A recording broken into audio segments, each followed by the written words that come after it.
할렐루야.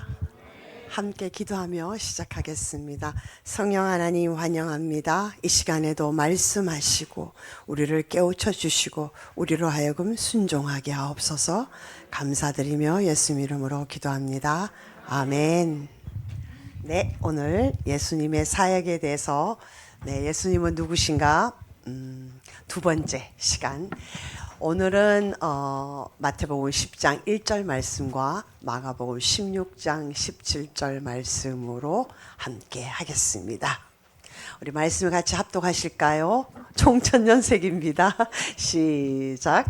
예수께서 그의 12 제자를 부르사 더러운 귀신을 쫓아내며 모든 병과 모든 약한 것을 고치는 능력을 주시니라. 믿는 자들에게는 이런 표적이 따르리니 곧 그들이 내 이름으로 귀신을 쫓아내며. 네, 여러분 이 말씀은 꼭 암기하시기 바래요. 꼭 암기하시기 바랍니다. 여러분들이 외출을 할 때 교통카드를 꼭 챙기시잖아요. 여러분들이 믿음 생활할 때 챙기셔야 될 아주 필수 말씀입니다. 그리고 늘 여러분들 마음에서 이거를 각인하셔야 돼요. 그래서 날마다 매 순간마다 여러분들을 성찰하실 때 이 말씀을 적용하시기 바랍니다. 그 이유는 좀 이따 말씀드릴게요. 10장 1절에 더러운 귀신을 쫓아낸다. 이것을 우리가 한자어로 축사라 그런다 그랬죠. 지난 시간에 약간 겹쳐서 복습입니다. 예수 그리스도의 이름과 권세로 악한 영들을, 사악한 영들을 결박시키고 쫓아낸다, 그거예요. 근데 문제는 우리가 그리스도인들이기 때문에 우리에게는 귀신이 영향을 미치지 못한다, 혹은 귀신이 들어오지 못한다는 라고 생각을 하시는데 아니에요. 예수 믿는 자들을 호시탐탐 묶어서 마귀의 영역으로, 어둠의 영역으로 끌고 가려고 하는 것이 마귀의 전략입니다. 그래서 우리 베드로 전서 5장 8절에 보면은 우는 사자같이 삼킬 자를 두루 찾는다 그랬거든요.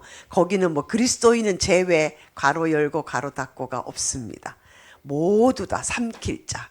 그러니까 그리스도인들이라 할지라도 성령 충만하지 않을 때, 연약할 때, 힘들어하고 약해져 있을 때는 충분히 마귀가 공격을 합니다.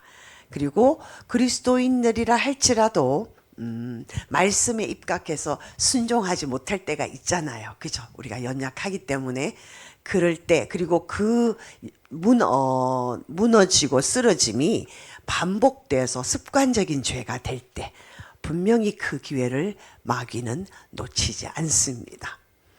그래서 핵심 포인트는 뭐냐면은 우리 힘으로는 마귀를 대적하기가 어려워요. 힘들어요. 아무리 노력을 해도 마귀는 영체이기 때문에, 영적인 존재, spiritual being이라는 거예요. 영적인 존재이기 때문에 우리보다도 더 지식적이고 더 많이 알고 더 잘 알아요. 그리고 나라는 존재를 아주 어머니 뱃속에부터 지금까지 정말 따라다니며 관찰해서 나의 약점을 너무나도 잘 알아요. 나보다도 더 잘 알아요. 그래서 나를 언제 공격할지, 언제 공격하면 되는지를 알고 있습니다. 그래서 내가 마귀를 가만 내버려 두면 마귀도 나를 가만 내버려 두겠지라고 생각하시면 그것은 아주 큰 착각입니다. 전혀 아닙니다. 상관없이 마귀는 삼킬 자를 두루 찾아서 자기의 먹잇감으로 사용하려고 합니다. 그래서 우리는 내가 싸울 수 없기 때문에 예수님이 위임해 주신 권세, 그러니까 내 이름으로 귀신을 쫓아내며, 예수 나사렛 예수 그리스도의 이름으로 우리는 마귀를 대적합니다. 마귀든 사단이든 귀신이든. 성경에는 이 마귀, 사탄, 귀신, 이게 어떤 체계가 나와 있지 않지만은 전체적인 맥락에서 보면은 사단은 하늘에서 모든 것을 전략을 짜고 하는 제일 탑 우두머리고, 마귀는 그 밑에서 명령 체계를 전달하는 중간 간부들이고, 밑에서 아주 일하는 것들은 그래야 되겠죠. 것들은 귀신이다 보시면 돼요. 그러니까 이게 뭐 성경 몇 장 몇 절에 있어요 하시면 없어요. 그런데 축사나 영적 그런 여러 경험들을 통해서 보면은 이게 체계가 이렇게 역사한다라는 것을 우리가 알 수 있는데, 이거는 여러분들이 뭐 굳이, 그러나 모르셔도 되겠지만은 여러분들이 이제 귀신을 상대하셔야 되기 때문에 귀신은 졸개다, 아무것도 아니다 생각하시면 돼요. 네. 네. 그래서 우리는 이 예수님이 주신 권세를 사용해서 예수님의 이름으로 명령하는 거예요. 뭐 나가주세요 제발 이런 거 아니에요. 제발 나가주세요 뭐 이런 거 아니에요. 나갈지어다, 떠나갈지어다예요. 아시겠죠? 그래서 명령입니다. 여러분들이 목소리가 크든 작든 그건 상관없어요. 그래서 나사렛 예수 그리스도의 이름으로, 이 그리스도의 이름은 빌립보서 2장 5절부터 11절까지 하나님이 분명하게 말씀하시고 계시죠. 알고 외우시고 계시죠. 하늘에 있는 자들과 땅에 있는 자들과 땅 아래에 있는 자들이 모두 예수 그리스도의 이름 앞에 무릎을 꿇게 하셨다예요. 마귀, 사탄, 그리고 귀신들도 예수 이름 앞에 무릎을 꿇게 되어 있는 거예요. 나의 권세가 아니에요. 그래서 타협하지 않고 좀 나가줄래? 뭐 부탁 이렇게 하지 마세요. 단호하게 그냥 딱 명령하는 거예요. 그 행동을 결박당하고 떠나가라. 예수 이름으로 결박하고 떠나가라 이거예요. 예수 그리스도 이름으로 결박을 하고 떠나보냅니다. 그래서 명령을 어떻게 하냐, 제가 예시문을 들고 왔습니다. 더러운 영, 가로는 뭐 음란의 영, 뭐 교만의 영, 뭐 이런 거를 다 갖다 붙일 수 있어요. 자, 그러면 여러분들이 명령을 한번 해보실게요. 다운표 안에 거 시작. 나사렛 예수 그리스도 이름으로 명하노니 이 영혼을 억압하고 괴롭히는 더러운 영은 결박을 물고 이 사람에게서 떠나갈지어다. 다시는 돌아오지 말지어다. 뭐 결박을 풀고 하면은 이 여기서 풀고는 그 묶고 있는 사람의 결박을 풀어라는 얘기고, 또 만약에 묶임을 당하고는 귀신이 묶임을 당하고, 주어가 달라요. 결박을 푸는 거는 지금 어떤 사람의 몸에 들어가서 혹은 어떤 사람을 묶어서 이렇게 체인으로 감아서 이렇게 그 사람을 조종하기 때문에 그때 풀고라는 뜻을 하는 거예요. 이해되시죠? 그럼 귀신은 묶임을 당하고 이런 거죠. 그래서 그 주어에 따라서 말만 고쳐주시면 됩니다. 자, 그렇게 명령하시고 그 다음에 여러분들 사후 관리를 잘 하셔야 돼요. 그 수술하시고 난 다음에 보식을 잘 해야 되잖아요. 잘 먹고 몸을 보호해야 되잖아요. 축사하고 난 다음에 여러분들 보식을 잘 해야 돼요. 뭐요? 뭐로? 하나님의 말씀과 성령님으로. 이 말씀은 우리 마태복음에 나와 있는데, 말씀 우리가 한번 선포하시겠습니다. 시작. 더러운 귀신이 사람에게서 나갔을 때에 물 없는 곳으로 다니며 쉬기를 구하되 쉴 곳을 얻지 못하고 이에 이르되 내가 나온 내 집으로 돌아가리라 하고 와 보니 그 집이 비고 청소되고 수리되었거늘 이에 가서 저보다 더 악한 귀신 7을 데리고 들어가서 거하니 그 사람의 나중 형편이 전보다 더욱 심하게 되느니라.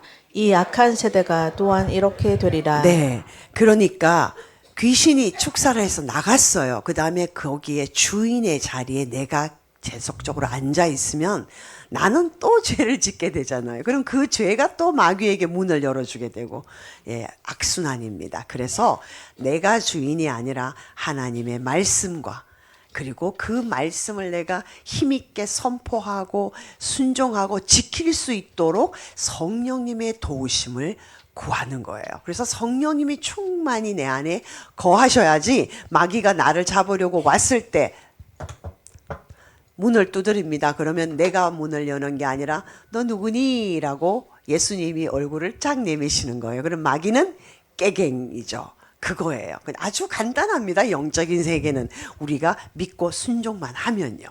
그러면서 우리가 계속적으로 말씀과 기도로 지속적인 양육을 받기도 하고 다른 사람을 양육하기도 하고 성도의 교제 안에서 거해야 공동체 안에서 살아가야 되는 거예요. 그것이 사후 관리입니다. 그러면서 또 내 개인적으로는 뭐를 하셔야 되냐면은요. 귀신이 나에게 그냥 내가 아무것도 안 했는데 귀신이 나를 합법적으로 들어올 수 없어요. 아시죠, 여러분? 성령님도 마구잡이로 저 안에 들어오시지 않아요. 제가 환영합니다. 성령님 저희 오십시오. 예수 그리스도는 나의 주인이십니다. 예수님이 나의 죄를 짊어지시고 십자가에 죽으시고 사흘 만에 부활하시고 승천하시고 다시 그 예수님이 이 땅에 통치의 왕으로 오십니다. 이 사실을 믿을 때 성령님이 그 자체는 성령님을 환영하는 거예요. 그럴 때 성령님이 임하시는 겁니다. 내가 그런 고백도 없고 그런 믿음도 없고 그런 생각도 안 하고 이제 성령님이 함부로 우리 마음 안에 치고 들어오시지 않아요. 그리고 마귀도 마찬가지입니다. 내가 초청하지 않으면 들어오지 않습니다. 가만히 있는데 마귀가 막 나를 막 대했다 그런 거 없어요. 성령, 거룩한 영, 악령, 악한 영, 이 두 영은요. 내가 초청을 해야 되고 나의 마음을 두고 두 영이 싸웁니다.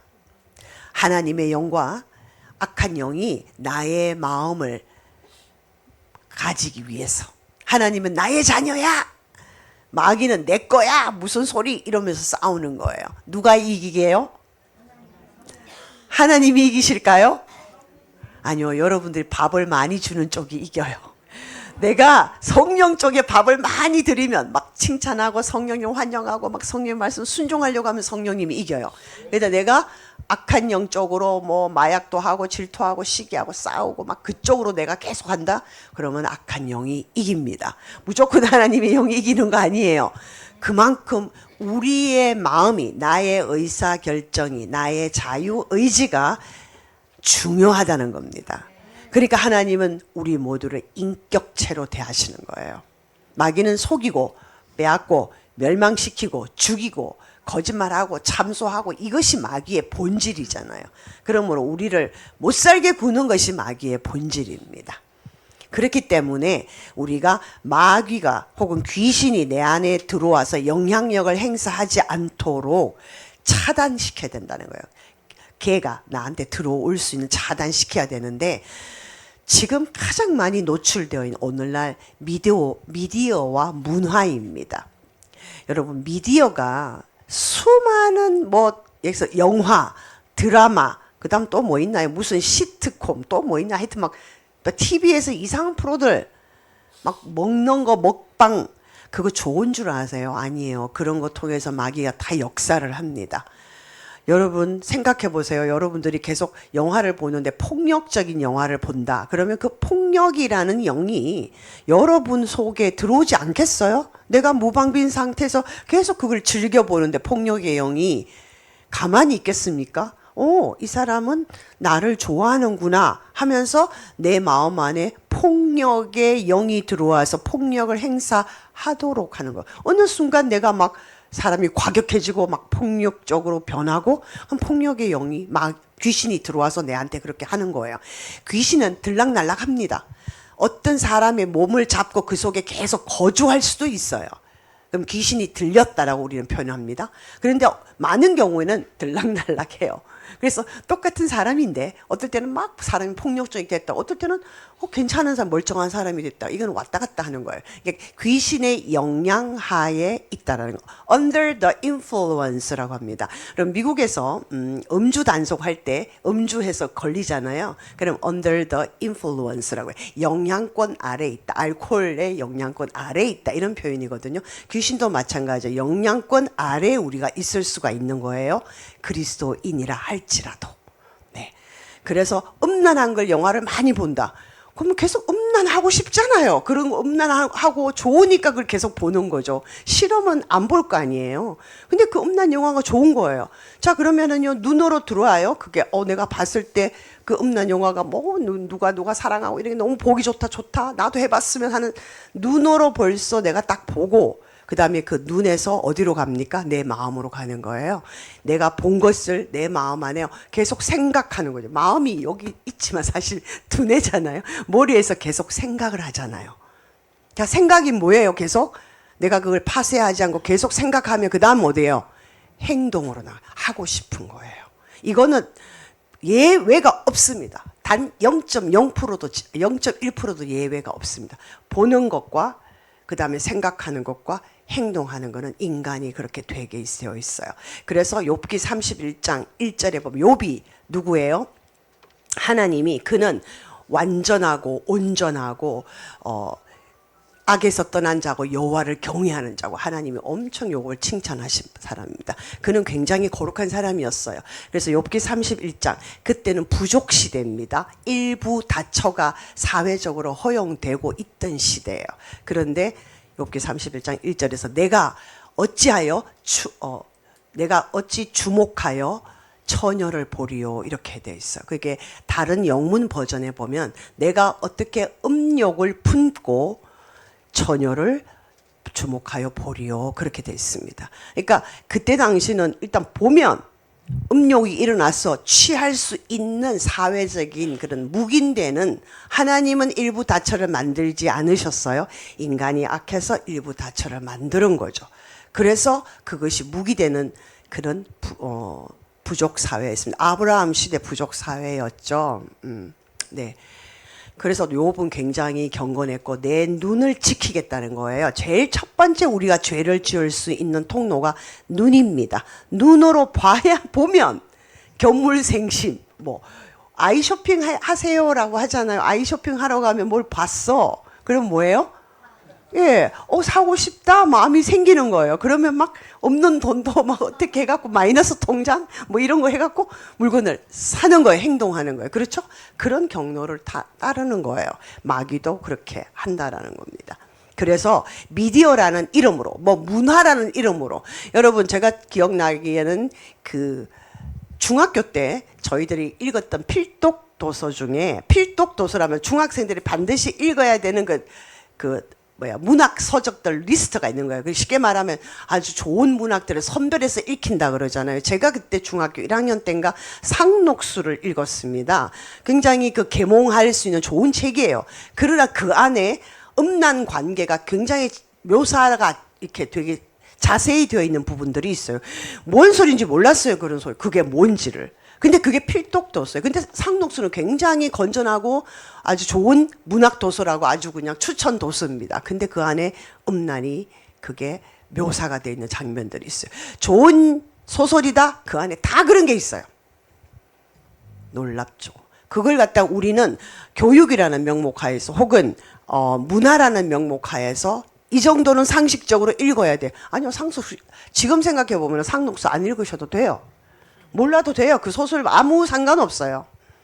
문학적 소양을 기른다? 아니요. 성경만 읽어도 충분해요. 문학적 소양은 그렇게 길러집니다. 성경이 얼마나 문학적인데요. 아무튼 네, 그런 식으로 해서 교육이라는 이름 하에서 폭력적, 음란한 거, 불건전한 거 이런 걸 다 우리한테 불러넣는 거예요. 그것이. 그런데 오늘날 또 청년들 사이에서 뉴에이지 운동은 다 두고도 딱 하나 생각하면 뉴에이지는 내가 왕이다는 거예요. 내가 내 자신이 최고다. 내가 말했다예요. 집사님 이건 이래 하지 마세요. 싫어요. 나는 내가 좋은 대로 할 거예요. 내가 I가 뉴에이지 운동이에요. 그전에는 부모한테 교회 성당 이런 사제한테 이런 어떤 밑에 있더라면 이 뉴에이지 운동은 내가를 내세우는 거예요. 타로즘, 오컬트는 진짜 좀 상세하게 말씀을 드릴게요. 그래서 여러분들 시각과 청각을 통해서 들어올 수 있는 많은 것들이 귀신이 여러분들을 유혹합니다. 그것을 차단시켜야 되는 거예요. 유튜브도 많이 보시면 안 돼요. 유튜버 중에서도 말을 과격하게 하고 욕을 일삼고 하는 걸 자꾸 보게 되면 그리스도인들이라도 욕이 입에서 그냥 나가지는 거예요. 그것도 우리에게 절대로 하나님이 원하시는 방법이 아니에요. 그러니까 거룩해지려면요, 여러분들 머리부터 발끝까지 생각과 눈과 이게 행동하는 것과 눈짓과 이런 것들이 말하는 것과 이런 것들이 굉장히 절제가 일어나야 돼요. 성령의 열매가 절제가요. 절제가 일어나야 돼요. 그래서 우리는 그 다음에 언어를 조심해야 돼요. 아우 배고파 죽겠어. 뭐 아우 저 보고 싶어 죽겠어. 뭐 이런 우리 죽겠어를 갖다 붙이는데 그거 정말 우리 민수기에서 보면 내 귀에 들린 대로 응하리라 하나님이 그렇게 말씀하시죠. 뭐 한 번 그랬다고 뭐 하나님이 뭐 죽이시진 않겠지만 그게 입버릇처럼 나온다거나 뭐 내 입에서 거룩하지 못한 단어들 굉장히 언어 조심 여러분들 언어를 한번 판단해 보세요. 자기들이 말하는 거예요. 아름다운 말을 쓰고 있는지 부정적인 말 절대 안 돼. 뭐 절대 못 해. 뭐 이런 말들 저주 그다음에 남을 저주하는 거, 남을 원망하는 거, 그다음 불평하는 거, 작은 거 같죠? 이 불평이 싸움을 일으키고 다툼을 일으키고 결국 분열을 일으킵니다. 거짓, 미움의 말. 그러니까 이런 것들은 악한 영이 살기 너무 좋은 밭이에요. 너무 좋은 토양이에요. 이런 것들이 내 마음에 계속 있으면 거기에 아주 귀신들이 착 달라붙어서 그냥 잘해 많이 해 이렇게 한다는 거예요. 그래서 우리는 감사와 찬양의 언어로 바꿔가야 돼요. 그 다음 용서, 지난번에 했던 거죠. 용서 참 힘들어요. 그래서 내 안에 쓴뿌리가 있어요. 쓴뿌리라는 것은 내가 받은 상처로 인해서 왜곡되어 있고 뒤틀려 있는 부분이요. 이런 것들이 사람들 안에 있는 거예요. 사람들은 다 있어요. 근데 중요한 거는 이것을 우리가 말씀 안에서 퇴치하고 없애느냐, 계속 붙잡고 있느냐, 그거거든요. 그래서 미움 증오는요, 귀신을 초청하는 거예요. 귀신 들어와, 웰컴이야. 의지적으로 용서해. 용서는요, 감정적이 아닙니다. 제가 늘 얘기해요. 용서는 의지로요. 하나님 말씀에 따라서 제가 의지적으로 용서하기를 결단합니다. 용서합니다. 성령님 도와주세요요. 용서가 그냥 감정적으로 뭐 그래 됐다 막 좋은 게 좋으니까 하고 감정적으로 저절로 스르르 없어진다. 절대 그렇지 않습니다. 그런 거는 그냥 누가 내 발을 밟았을 정도 그 정도만 뭐 미안합니다. 예 괜찮아요. 싫지만은 뭐 괜찮아요. 이런 정도. 그거가 용서라고 생각하시면 안 되죠. 용서는 정말 나에게 해를 끼친 사람을 용서하는 거예요. 그래서 의지의 결단이 있어야 됩니다. 믿음도 제가 의지의 선택의 결단이라고 그랬죠. 믿음이 그냥 오는 게 아니라 매 순간 내가 믿음을 택할 것인가 불신을 택할 것인가에 선택이 쌓이면서 믿음이 쌓이는 거예요. 용서도 의지가 들어가서 해야 되는 거예요. 감정적으로는 절대로 안 됩니다. 미운 사람이 입지 뭐 그게 어떻게 용서가 되겠어요. 그래서 축복을 해주라는 말씀이에요. 이게 성경 말씀이잖아요. 자, 오늘 여러분들이 책을 사셨는데 그 책의 92쪽에 나와 있는 겁니다. 축사를 위한 4가지 조건. 여기서 반드시 회개해야 된다. 그리고 누가 이 주체인가, 누가 나를 구원할 수 있는가, 이 죄의 상황에서. 구원자는 오직 예수님이다. 이 믿음이 확고하게 있어야 돼요. 그러니까 일단은 여러분들 머릿속에 지식적으로도 이것이 딱 자리 잡고 있어야 돼요. 예수님 외에는 없어요. 그리고 그 예수님이 그러면 그냥 단순한 예수님이냐? 아니요. 십자가에서 나를 위해서 하신 일, 우리 십자가에 다 했습니다. 예수님이 누구신가 할 때 이미 십자가에서 어떤 교환이 이루어졌는지 이미 다 했습니다. 그래서 십자가에서 우리를 위하여 하신 일이 전적으로 내가 기억하고 의지하고 간구하는 거예요. 쉽게 말하면 그것을 기반으로 주님께 구한다라는 거예요. 이미 이루어 주셨기 때문에. 그리고 이제 나에게 잘못한 사람을 반드시 용서해야 합니다. 이것이 용서하지 않으면 축사가 일어나지 않아요. 왜? 내가 계속 귀신을 환영하고 있으면서 예수 이름으로 떠나갈지어다 하면 귀신이 뭐라 그러는 줄 아세요? 아니야 못 나가. 왜? 네가 나를 환영하고 있잖아. 이거예요. 그래서 이게 충돌이 일어납니다. 그래서 2가지 장애물은 이 중에서도 2가지 하라고 회개 못하게 막는 것. 내가 무슨 죄 있어. 나는 뭐 절대 죄보다 훨씬 나아. 나는 회개할 게 없어. 천만에요. 그런 사람이 회개할 게 더 많아요. 회개할 게 많다고 생각하는 사람은 절대로 내가 저 사람보다 낫다 소리를 할 수가 없습니다. 그것이 귀신의 특징, 마귀의 특징이요. 나는 쟤보다 나는 쟤보다 거룩해, 나는 쟤보다 잘해. 이렇게 만약 여러분 말은 하지 않아도 생각하신다면 그것이 마귀가 주는 생각이에요. 귀신이 주는 생각이에요. 자, 두 번째는요. 용서하지 못하기 때문에 계속 죄를 보면 밉고 막 분노가 올라오잖아요. 이것이 축사를 방해한다는 거예요. 이 네 가지 중에 첫 번째와 네 번째를 지금 더 강조해서 배기 쪽에서 얘기를 하고 있습니다. 11장 넘어가는 귀신이란 무엇인가? 이분의 데릭 프린스 목사님의 그 정의는 물리적인 몸을 차지하고자 하는 강렬한 열망을 가진 육체가 없는 영적 존재. 육체가 없는, 그냥 아까 영적 존재라고 했죠. spiritual being이라고 그랬습니다. 존재예요. 그러니까 이 귀신들은 사람의 몸을 제일 첫 번째로 해서 들어가려고 하는 거예요. 실제로. 우리 눈에 안 보인다고 해서 없는 게 아니에요. 실제로 그 사람 몸에 들어가려고 해요. 그런데 우리 누가복음 말씀 잘 알다시피 여러분 그라사 광인 예수님이 쫓아내실 때 귀신들이 그 사람 몸에 있는 귀신들을 예수님이 쫓아내니까 얘들이 그 다음은 그래도 동물에게도 들어가겠다는 거예요. 동물의 몸에라도 들어가겠다는 거예요. 이 말인즉슨 자기들은 몸이 없기 때문에 어떤 몸에라도 들어가서 숙주를 만들겠다는 거예요. 거기서 기생해야 되니까 막 귀신들이. 그래서 이런 존재다, 영체다, 영적 존재다. 근데 얘들은요 의지가 있어요. 우리 마가복음 말씀에 보면 내가 나온 집으로 다시 들어가야지라고 이렇게 자기의 의지를 발동한다는 거예요. 그리고 예수님이 귀신 축출을 하실 때요.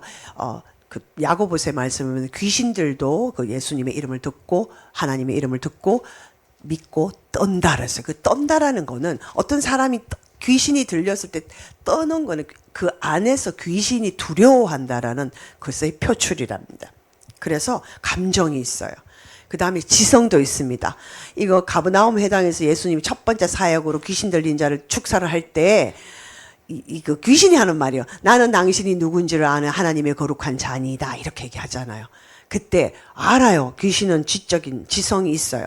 그 다음에 자각합니다. 네 이름이 뭐냐? 예수님이 가끔씩 물어보시죠. 귀신한테. 그러면 내 이름은 군대니 많음이니다. 많기 때문에 군대라는 이름으로 들어가 있다는 거예요. 그 그라사 광인이 굉장히 막 쇠사슬도 끊고 막 완전히 미친 사람이었잖아요. 성경에 보면은.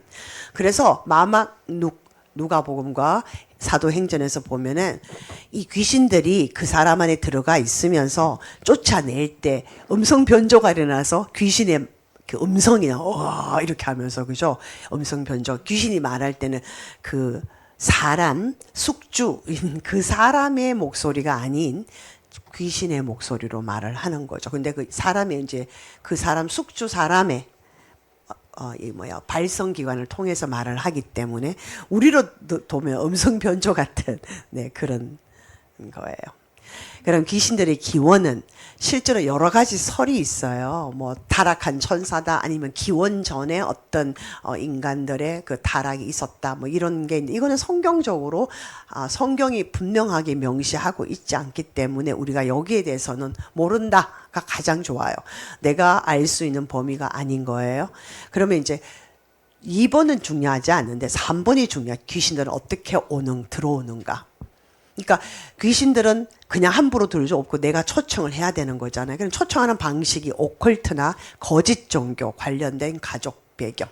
자, 가족 배경이면 만약에 저를 기준으로 보면 우리 부모님 위에 보면 외할머니, 외할아버지, 친할머니, 친할아버지 4명이잖아요. 그 위에 또 고접으로 가면 또 늘어나잖아요. 그 가게 안에서 뭐 동양 종교 그 다음에 프리메이슨, 몰몬교, 힌두교 그 외에도 우리 보면은 왜 해 뜨는데 이렇게 동쪽으로 절하는 그런 거 있잖아요. 예. 그런 거 우리 옛날에 사람들이 많이 하잖아요. 그런 종교 이런 샤머니즘 쪽으로 얽혀 있을 확률이 굉장히 많은 거예요. 그래서 이게 거슬러 올라가면 한 3대, 4대까지는 올라가도 그런 거에 관련되어 있는 우리 조상들이 있을 거예요. 그러니까 쉽게 말하면 그 가족이 이제 그런 식으로 함으로써 이제 귀신이 들어올 수 있는 환경을 조성해 줬다. 그다음 두 번째는 태아기의 부정. 이거는요 통계 자료가 나와 있는데 미국 대공황 시기에 정말 대공황이 다 직업도 없고 막 나라가 거의 망할 위기에 갔잖아요. 그러니까 아이가 생기면 정말 원하지 않는 거예요. 입 하나가 더 늘어나잖아요. 그러니까 이 아이가 안 생겼으면, 근데 그때는 뭐 요즘처럼 뭐 피임약도 없고 뭐 그랬었기 때문에 그런 이제 생기면 다 낫는 시대였잖아요. 그러니까 원치 않는 아기를 가졌을 때 그 산모가 굉장히 지우고 싶어 하고, 뭐 이렇게 이 아기를 환영하지 않잖아요. 그럼 거절하는 거잖아요. 이게 이런 사람은 굉장히 거절감을 갖고 이미 태어나는, 거절감도 0이에요. 거절감이 0이에요. 그래서 사람들에게 다가가지 못하고 쭈삣쭈삣하고, 오히려 저 사람에 다가가서 내가 이런 말 하면 거절당할까봐 두려워서 사람들에 다가가지 못하는 그런 마음들이 거절감이죠. 그다음에 아기를 가진 것을 원망한다거나 이런 부정적인 영향이 통해서 그 거절감의 영이, 그다음에 미움의 영이, 정오의 영이 아기한테도 들어갈 수 있다는 거예요. 그다음에 유아기의 압박감도 마찬가지. 부모들이 자주 싸워. 아이가 늘 스트레스 받아, 눈치 봐, 마음 졸여. 이럴 때 그런 뭐 아버지가 알코올 중독자다, 폭력자다, 아이들을 때리고 학대한다 그러면은 그 아이들 마음속에 분노와 두려움과 반항과 이 복합적인 감정이 나중에는 자살에까지 갈 수도 있는 그런 영들이 활동할 수 있다라는 거예요. 그 다음에 이제 정서적인 충격 또는 지속적인 정서적 중압감. 이거는 우리가 어떤 장면을 막 그 뭐랄까 살인 장면을 봤다거나 아니면 뭐 사고가 끔찍하게 일어났는데 막 팔다리가 부러지고 뭐 전쟁에서 그런 장면들을 우리가 봤을 때 어떤 사람은 그냥 이렇게 넘어가는 사람들이, 어떤 사람은 굉장히 충격을 받아서 막 꿈에도 나타나고 막 무서워하고 하는 그런 수가 있잖아요. 그러니까 사람마다 다 반응이 다르기 때문에 정서적 방어력, 딱 막아낼 수 있는 방어력이 약할 때, 그러니까 보고 듣는 것이 충격적일 때, 그러니까 어떤 이해를 넘어서 이제 전쟁이 일어나기 때문에 사람들이 죽기도 하고 다치기도 한다라는 그 이해를 넘어서서 그런 장면들이나 그런 상황이 두려움으로 확 올라가는 거죠. 이렇게 될 때는 그 틈을 타서 귀신이 내한테 들어올 수 있다라는 거예요. 그래서 이 밑에 써지는 모든 것, 포르노 같은 거는요, 실제로 그런 걸 좋아하는 남성들이 많은데 그거는 이미 거기에 대해서 귀신이 들어와 있어서 잡고 있기 때문에 이걸 끊지를 못한다고 그래요. 중독이 그래요. 그죠? 그런 것이 그냥 중독이 아니에요. 그 만약에 알코올 중독이다 그러면 술 귀신이라고 편하게 말할게요. 알코올 중독을 일으키는 귀신이 그를 잡고 있기 때문에, 중독이라는 것은 여러분들 이게 심리학적으로 정의가 뭐냐면은 내 스스로 뭔가를 할 수 없을 때, 그러니까 저도 커피를 되게 좋아하는데 어떨 때는 한 잔 마시고 어떨 때는 두 잔 마실 때도 있고, 어떨 때는 오늘 같은 경우는 커피를 잘 보온병에 타놓고는 책상 위에 딱 얹어두고는 그냥 왔습니다. 차 안에서 보온병을 찾으니까 없는 거예요. 그러니까 그럼 없으면 안 마셔도 되고, 이거는 중독이 아니에요. 그런데 나는 하루에 커피 한 잔은 어떤 일이 있어도 마셔야 된다. 안 마시면 불안해서 안 된다. 이거는 중독이에요. 술도 마찬가지예요. 뭐 술을 한 번 먹는데 막 고주망태가 되도록 목어가 뻗어가지고 있는 날이 있는가 하면은, 그냥 어떨 때는 일이 바쁠 때는 술을 전혀 안 먹는 날이 있다. 그러면 중독 아니에요. 양의 문제가 아니라 반드시 나는 술을 마셔야 돼. 이래갖고 술을 안 마시면 이제 금단 증상, 불안 증세가 오는 거예요. 그러면 내 의지가 작동이 안 되는 거예요. 이것이 중독의 정의입니다. 나의 의지가 제대로 작동이 안 되는 것이 중독이에요. 그러니까 모든 중독이 있습니다. 미디어 중독, 드라마 중독, 영화 중독, 뭐 알코올 중독, 마약 중독, 폭력 중독, 중독이 꽤 많습니다. 이 모든 거는 귀신이 잡고 있는 거예요. 왜냐하면 나는 하나님의 자녀로서 정상적인 나의 의지를 작동시킬 수 있는 사람이 온전한 사람이죠. 근데 내 의지가 작동이 안 된다면 이미 잡혀 있다는 거예요. 뭔가 어떤 존재에 의해서. 네. 그 다음에 이제 귀신이 들어올 수 있는 환경은 습관적인 죄. 내가 반복적으로 계속 지속적으로 내가 거짓말하는 성향이 있어. 거짓말을 슬쩍 하는 거예요. 그러면 그 마귀가 좋아하는 거죠. 귀신이 좋아하는 거죠. 그다음에 남의 물건을 슬쩍 훔치는 거. 그래서 미국의 마트 이런 데 가면 샵 리프팅이 되게 많다고 그러죠. 그냥 쑥 가서 곳곳에 CCTV가 설치되어 있지만 그 또 사각지대가 있겠죠. 훔쳐서 가는 거. 이게 물건 훔치기예요. 시험에서 부정행위 하는 거. 뭐 사기치는 거. 뭐 여기 다 적을 수는 없지만 은밀한 죄. 누가 알면 안 되는 그런 죄. 성적인 죄. 폭식하는 것도 폭식의 영이 그렇게 합니다. 몽상, 공상. 나는 뭔가를 공부를 하려면 계속 공상해, 상상해. 그렇게 방해를 하는 거. 뭐 과장하는 습관. 말을 팩트대로 그대로 얘기를 하는 게 아니라 항상 거기 덧붙여. 내 말을 덧붙여서 요만한 일을 막 이만큼 말하는 거. 그런 것도 마귀가 역사합니다. 그 다음에 안수. 안수 디모데오 5장 우리 말씀 한번 읽겠습니다. 시작. 소리 안수하지 말고 다른 사람의 죄에 간섭하지 말며 내 자신을 지켜 정결하게 하라. 네. 한마디로 말하면 너나 잘하세요야. 남의 사람한테 가가 네 죄가 어떠니 뭐 네가 어떻게 해야 돼 이런 거 하지 말라. 그러니까 우리가 권고하고 하는 거는 맞습니다. 기도죠. 그렇지만 그 이상으로 가가지고 막 그 사람의 죄에 감나라 배나라 이렇게 간섭하는 거 하지 말라는 거예요. 그 대신에 너 자신을 그런 죄를 보면서 너 자신을 지켜서 정결하게 행하라. 이거 말씀이거든요. 자, 경솔히 안수하지 말고 이거는요. 중요한 얘기입니다. 왜냐하면 영과 영이 있어요. 집사님과 내가 같이 이렇게 머리 안수하거나 이렇게 신체적인 접촉을 할 때 일시적인 상호작용이 일어납니다. 그래서 초자연적인 능력이 상대방한테 흘러갈 수 있는 거예요. 그쪽에서도 올라올 수 있고 보통 목사님들이 뭐 안수기도 해주시는데 그 목사님이 거룩하시고 성결하신 분이고 정말 영적으로 영적으로 막 능력이 은사가 많다 이게 아니라 정말 거룩하신 분 같으면 굉장히 좋아요. 안수 받는 거는. 그렇지만 그 목사님이 어떤 목사님인지 몰라. 출처가 분명하지 않아. 안 받는 것이 좋아요. 그 목사님이 어떤 사람인지 모르잖아요. 혼자 있을 때 어떤 죄를 짓고 있는지도 모르잖아요. 모든 목사님을 불신하라는 게 아니라 이 안수가 굉장히 중요해요. 안수는 보통 그래서 강력한 쪽에서 흘러가게 되어 있어요. 제가 성령님의 능력으로 충만하면은 만약 어떤 성령님의 능력으로 충만하지 않는 사람한테 제가 안수를 하면은 성령님의 능력이 함께 그 속에서 제가 갖고 있는 능력이 풀어질 수 있는 거예요. 이게 임파테이션이 일어난다 그러죠. 상대방한테 전이가 일어난다는 거예요.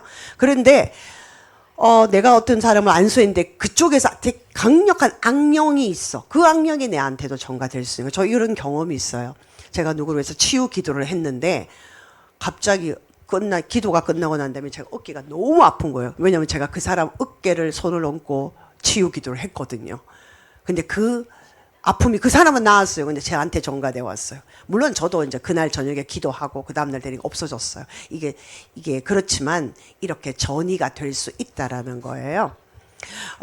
리즈 하월드라는 중보 기도자 그 책에도 보면 본인이 폐병 환자를 위해서 기도를 했는데 그 사람은 나았어. 근데 본인이 폐병이 옮아왔어. 이런 게 있어요.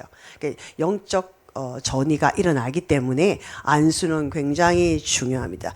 저도 안수 잘 안 해요. 왜냐하면 이것은 내가 거룩하고 정결하고 있을 때 그럼에도 불구하고 상대가 원하지 않으면 안수를 하시면 안 돼요. 상대가 원할 때 그래도 조심을 하셔야 되는 부분입니다. 그 다음에 이제 우리 입에서 무익한 말, 해가 되는 말, 아까 제가 예를 들었습니다. 어떤 말이든 듣기 좋지 않는 말을 절대로 하시면 안 돼요. 얘는 다 못 들겠는데 무슨 말인지 아시죠? 그러니까 거룩하지 않는 말은 하지 마세요. 1절. 그래서 왜냐하면 여기 말씀에 보면은요. 사람이 무슨 무익한 말을 하든지 심판날에 이에 대해 신문 받는다고 말씀하시는 거예요. 내 말이 의롭다함을 받고 내 말로 정죄함도 받는 거예요.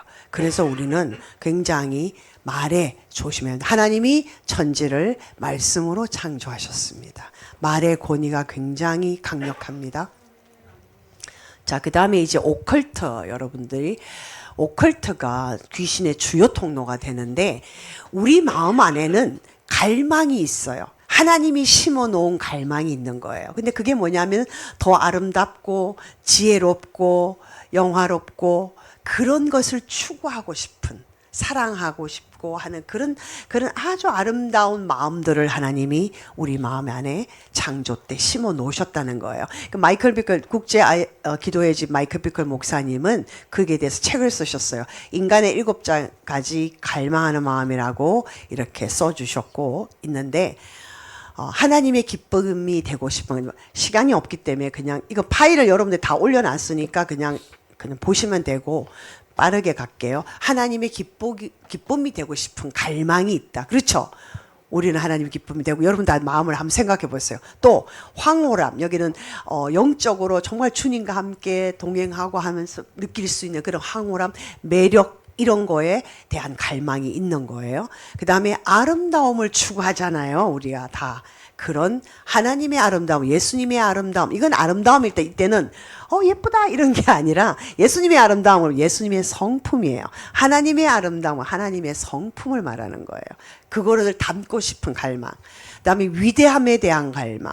그렇죠. 우리는 인생을 가치 있게 살고 싶잖아요. 그리고 정말 영적인 일을 정말 하나님 기뻐하신 일을 성취하고 싶은 열망이 우리 속에 다 있습니다. 여러분 자신을 생각해 보면 돼요. 그다음에 하나님 앞에서 정말 떳떳하고 싶어. 그죠? 막 수치심 없이 정말 하나님과 친밀함으로 들어가고 싶은 마음. 그다음에 온전한 마음에 대한 갈망. 뭔가 내 마음이 두 마음을 품어가 이랬다가 저랬다가 오늘은 여기로 오늘은 저기로 막 갈팡질팡 하는 게 아니라 온전하게 하나님께 올인하고 온전하고 순결하게 거룩하게 살고 싶은 마음. 이런 욕구가 있다라는 거예요. 그다음에 깊고 지속적인 영향력에, 그렇죠. 내 삶이 헛되지 않고요.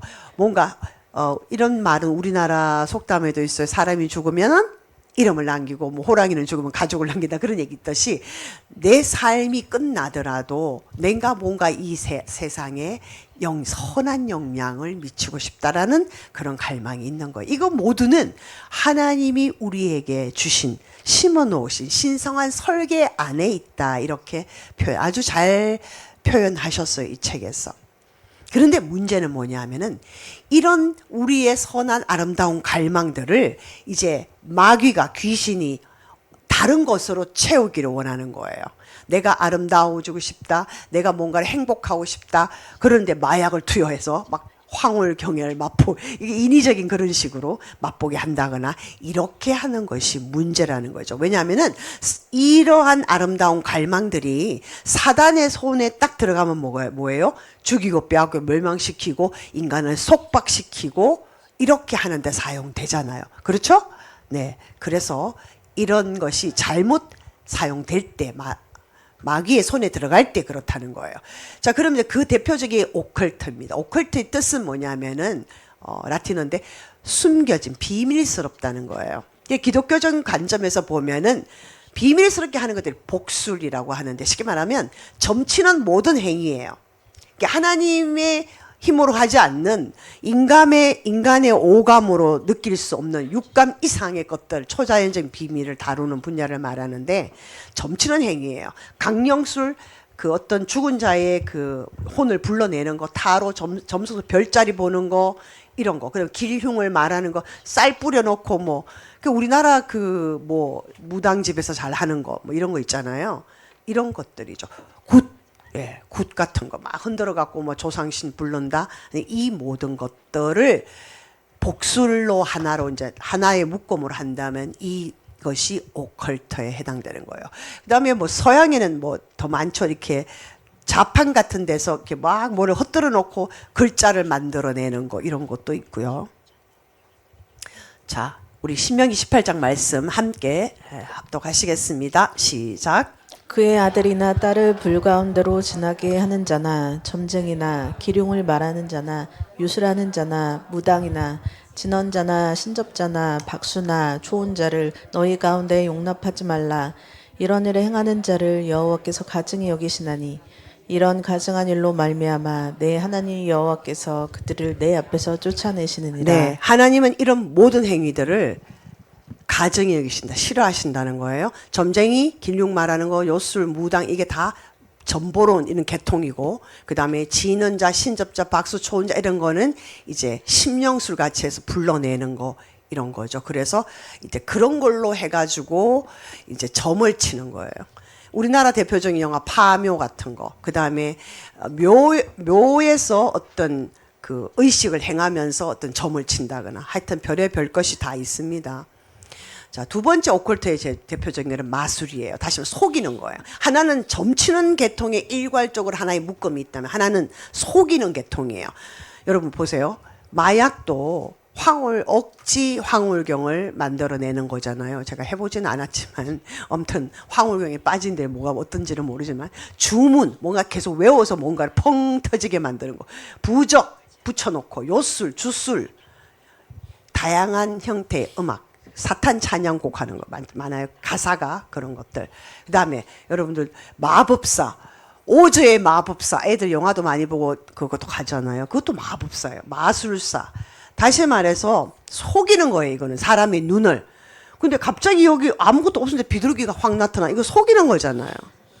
그냥 우리가 어머나 신기하다 이렇게 하는데 그 신기한 게 아니라 뭔가 술수를 부려가지고 사람들의 눈을 속이는 거예요. 그 마음을 속이는 거예요. 하나님 원하지 않는 거예요. 여러분들 이런 거 보고 가로 막 티켓도 엄청 비싸다고 하는데 이런 거 끊으러 가고 이러지 마세요. 자, 디모데후서 3장입니다. 시작. 악한 사람들과 속이는 자들은 더욱 악하여져서 속이기도 하고 속기도 하나니. 네, 이게 뭐냐면 말세에 그렇다는 것. 그래서 바울 사도가 말세에는 이 속이는 자들이 더욱 속인다는 거야. 더 악해진다는 거야. 말세 갈수록. 그래서 미혹이 이제 마태복음과 마가복음, 누가복음에서는 미혹이 증가한다. 지금 미혹이 되게 많잖아요. 겉으로는 아닌 것도 나중에 알고 보니까 이상한 사람이다. 뭐 이런 거 되게 속이는 거 굉장히 많습니다. 쭉 교령회라는 것은 죽은 자의 영혼과 소통하는 걸 말하는 거예요. 굿 샤먼의식, 스피리추얼리즘, 서구의 스피리추얼리즘 우리나라의 굿 샤먼의식 같은 거고, 그다음에 고대 중세 네크로맨시 같은 거는 뭐냐면은 무덤에 가가지고 막 뭘 의식을 막 하고 난 다음에 그게 어떻게 변하는지에 따라서 점을 치는 이런 행위입니다. 이거 다가 그러니까 그때도 있었다는 거예요. 그러니까 신명기의 말씀이 있다는 얘기는 그 시대에도 있었다는 거예요. 왜? 사람의 마음 안에 하나님이 심어주신 그 갈망을 다른 것으로 채우려고 하는 귀신이 있었잖아요. 그 당시에도. 그랬으니까 그런 행위가 있었다라는 거예요.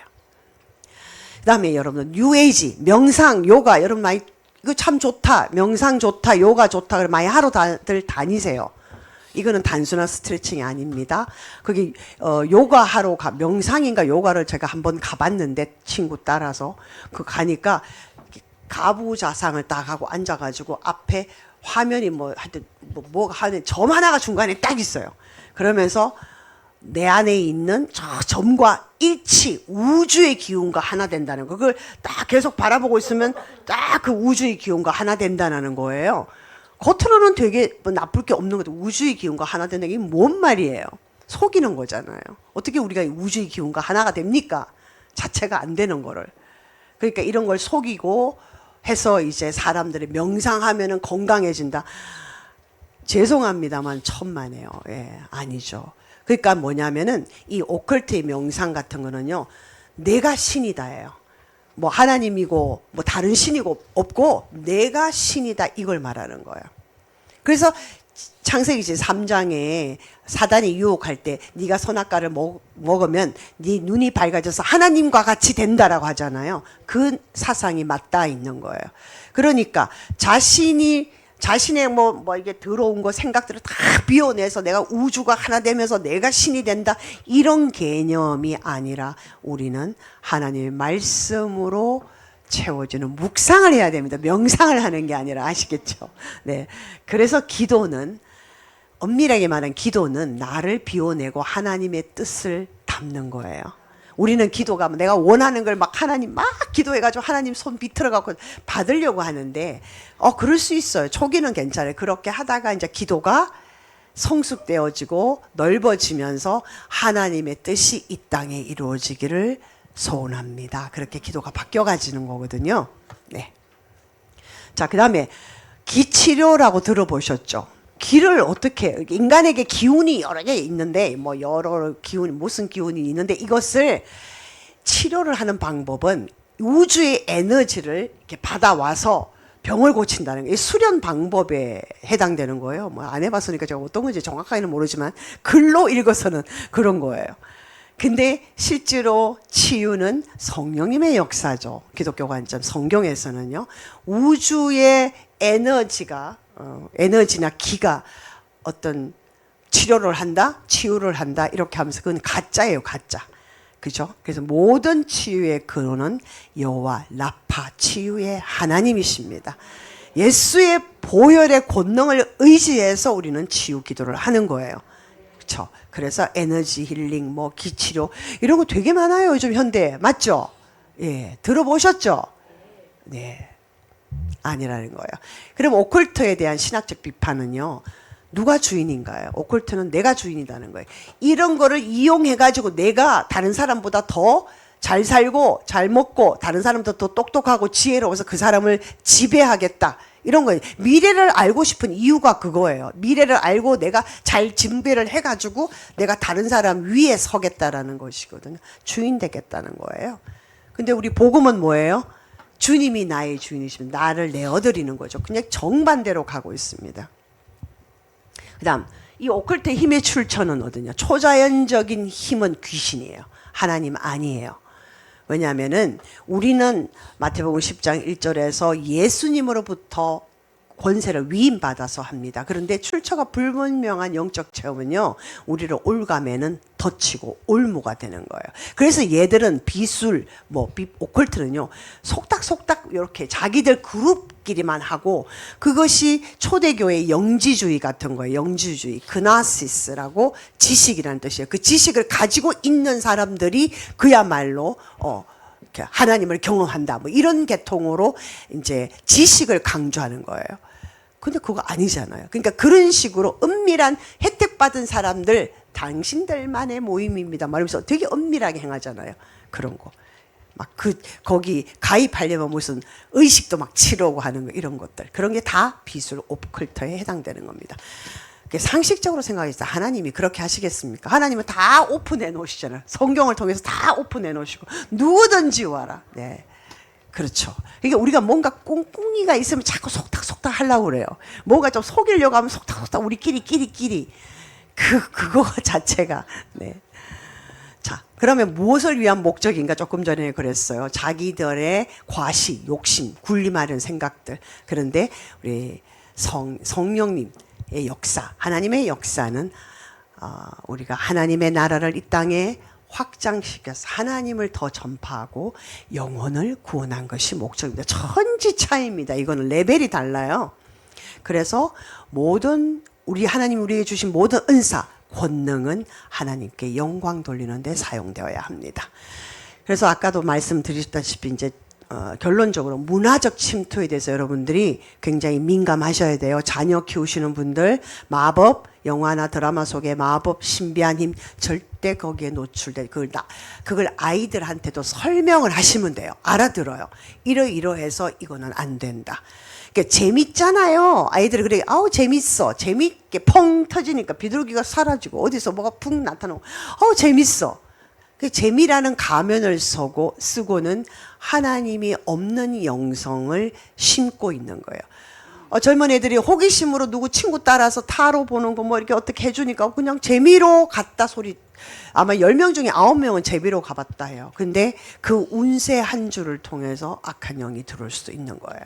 그래서 우리는 주문을 외는 그런 비술이 아니라 주님과 연합한 자.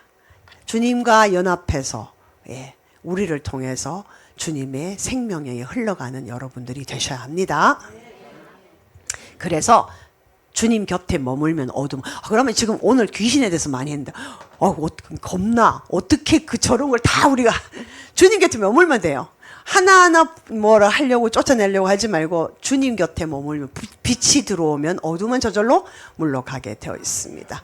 그래서 실제로 우리의 미래와 우리의 인생은 귀신의 손에 있는 것이 아니라 하나님의 손 안에 있습니다.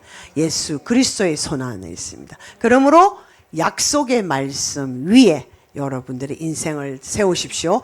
모래 위에 세워서 비가 오고 홍수가 내리칠 때 무너지는 인생이 안 되기를 바랍니다, 여러분.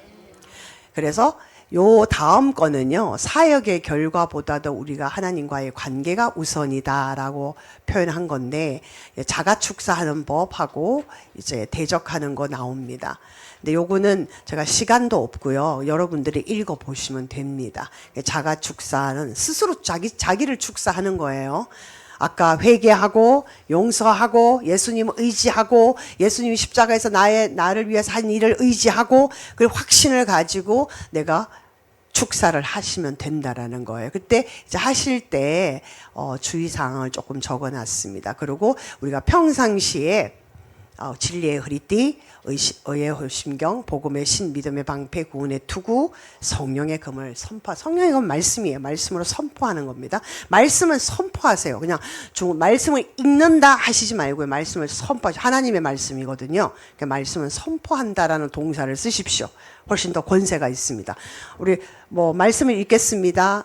물론 그렇게 쓸 수도 틀린 건 아니에요. 읽는다. 그러나 말씀은 선포한다가 훨씬 더 권세가 있는 동사 선택하실 때 말씀은 선포하신다고 하세요. 네, 그래서 나중에 해야지 이런 불길한 생각, 갑작스러운 분노, 내 안에 불안감 이런 거 음습할 때 나중에 기도해야지 안 됩니다. 즉각적으로 예수 이름으로 나사렛 예수 그리스도의 이름으로 명하는 나를 불안하게 하고 나를 어떻게 하고 나를 근심하게 하는 이 영들은 묶임을 받고 떠나갈지어다. 그렇게 선포하시라는 거예요. 한 번 해도 안 되고 두 번 해도 안 되고 세 번, 10번, 100번 하세요. 그럼 됩니다. 이건 제 경험이에요. 하시면 됩니다. 그래서 묵상 포인트 여러분 하실 때 좀 나누어 주시기 바랍니다. 아무리 짧게 하려고 그래도 제가 소장님한테도 얘기했지만 1시간 가까이는 해야 된다고 해서 왜냐면 또 할 게 너무 많잖아요. 근데 여러분들이 책도 읽으시지만 책에 있는 없는 내용들도 많고 책에 있는 내용은 적고 책에 없는 내용도 많고 그리고 읽었다 하더라도 한 번 더 요점 정리를 해서 듣는 것이 중요합니다. 여러분들이 귀신의 정체에 대해서 알아야지 속지 않습니다. 그리고 쫓아낼 수 있습니다. 왜냐하면 그 개는 예수 이름 앞에 아무것도 아니다는 것을 여러분들이 인식이 들어가야 되니까요. 알아야 뭘 하지요. 그렇죠? 네, 우리 기도하겠습니다. 하나님 아버지 감사합니다. 우리가 함께 기도하는 시간이 있으면 좋겠지만 또 정해진 시간들이 있어서 하나님 제가 대표적으로 기도합니다. 하나님 우리 그리스도인들이 하늘나라의 권세를 맛보게 하여 주옵소서. 그리고 나의 삶 안에서 주권적인 하나님의 그 통치하심을 정말 이제부터 더 잘 알기를 원합니다. 귀신을 축출함으로 하는 그들이 나를 통해서 역사하는 그 모든 것들을 안 좋게 하고 속이고 빼앗고 멸망시키는 것들을 예수 이름으로 쫓아내므로써 하나님이 예수 그리스도가 우리에게 오신 그 양으로 하여금 풍성하게 누리도록 하려고 하는 그 예수님의 목적이 우리 삶 안에 이루어지기를 간절히 소원합니다. 감사드리며 예수님 이름으로 기도합니다. 아멘.